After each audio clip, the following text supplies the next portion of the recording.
আসসালামু আলাইকুম viewers, welcome back to my channel. আশা করি সবাই ভালো আছেন। পিঠার মধ্যে মনে হয় সবচেয়ে সহজ পিঠা সেটা হলো ভাপা পিঠা। তো আজ আপনাদের সাথে শেয়ার করছি জায়ান্ট ভাপা একটা রেসিপি। যদিও রেসিপি বলার মতো তেমন কিছু নেই, খুবই সহজ। দেখতেই পাচ্ছেন আমি এখানে চালের গুঁড়া নিয়ে নিয়েছি, পরিমাণ মতো লবণ দিয়ে দিচ্ছি, অল্প অল্প করে পানি দিয়ে এই চালের গুঁড়িটাকে মাখিয়ে নিচ্ছি। দেখতেই পাচ্ছেন একটা দলার মতো হলো, হাতে মুঠো করলেই এবং হালকা একটু চাপ দিলে কিন্তু ভেঙে যাচ্ছে। এতটুকু ভিজা ভাব থাকতে হবে ঘুইটার ভিতরে। এরপর এরকম একটা প্লাস্টিকের বা যে কোনো একটা চালনি নিতে পারেন, যেটা দিয়ে গুঁড়িটা এইভাবে হাত দিয়ে চালা যাবে। আমি নিচে একটা পাত্র দিয়ে দিয়েছি এবং চালার পর এরকম ঝরঝরে হবে। এখানে বড় একটা কেকের মোল্ড নিয়ে নিয়েছি। আপনারা আপনাদের ইচ্ছে অনুযায়ী যে কোনো মোল্ড নিতে পারেন।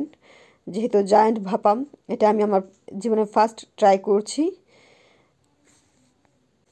প্রথমে আমি কিছুটা গুঁড়ি দিয়ে দিয়েছি। আমি কিন্তু একটা ভিজা কাপড় দিয়ে দিয়েছি মোল্ডার উপরে, যেন পিঠাটা একদম মোল্ডের সাথে লেগে না যায়। যেহেতু ভাপা পিঠা বানানোর সময় কিন্তু একটা কাপড়ের উপরেই ভাপা পিঠাটা দেয়া হয়, একটা ভিজা ভিজা ভাব থাকলে ভালো লাগে না, সেজন্যই দেয়া। এরপর আমি নারকেল কুড়াটা দিয়ে দিচ্ছি। আমি একদম অনেক ছোট ছোট করিনি, একদম বড় করে করিনি। আমার কাছে মনে হয় এরকম একটু স্লাইস টাইপ নারকেল কুড়ানো হলে ভাপা পিঠার জন্য অনেক বেশি ভালো হয়। এরপর মিঠাইটা দিয়ে দিলাম। অবশ্য আমার এখানে মিঠাইটা একটু বেশি হয়ে গেছে। আমি এখানে 3টা লেয়ারে নারকেল আর গুড়টা দিয়েছি। আপনাদের মাঝের লেয়ারগুলি যদি আরেকটু ভিজিবল করতে চান, একটু মোটা করে এই গুড়ির লেয়ারটা দিবেন, নয়তো কিন্তু এই লেয়ারটা বোঝা যাবে না। মিঠাই যখন গরম ভাপা যখন নামানো হবে তখন কিন্তু গুড়টা ভিজে ফেলবে মাঝের লেয়ারগুলো, তখন লেয়ারটা দেখা যাবে না। একটু মোটা করে দিলে লেয়ারগুলি স্পষ্ট হবে।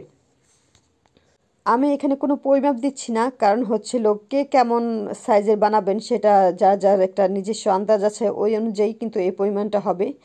আর লবণটা একটু কম থাকলে বেশি ভালো হয় আমার কাছে মনে হলো, কারণ আমার কাছে মনে হয়েছে এই মিঠাইটাতে একটু লবণ ছিল।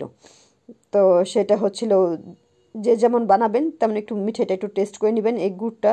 আর এখন তো সেই খেজুরের গুড়ের সিজন চলছে, তো এই খেজুরের গুড় দিয়ে যে শীতের সময় একটা পিঠার একটা উৎসব, এটা একটা অন্য লেভেলের একটা বিষয় আমার কাছে।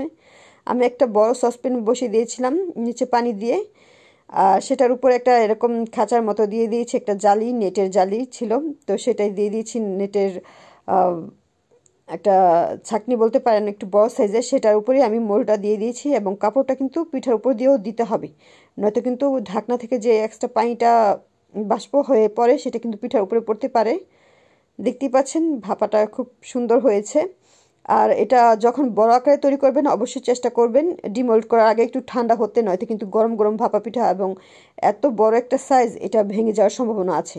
একটু ঠান্ডা হলে পিঠাটা সেট হবে, তখন স্লাইস করলে স্লাইসটা খুব সুন্দর হবে। আশা করি সবাই ভালো লেগেছে। ভালো লাগলে আপনাদের ফ্রেন্ডস ফ্যামিলির সাথে রেসিপিটা শেয়ার করতে পারেন। সবাই ভালো থাকবেন, আমার জন্য দোয়া করবেন। আল্লাহ হাফেজ।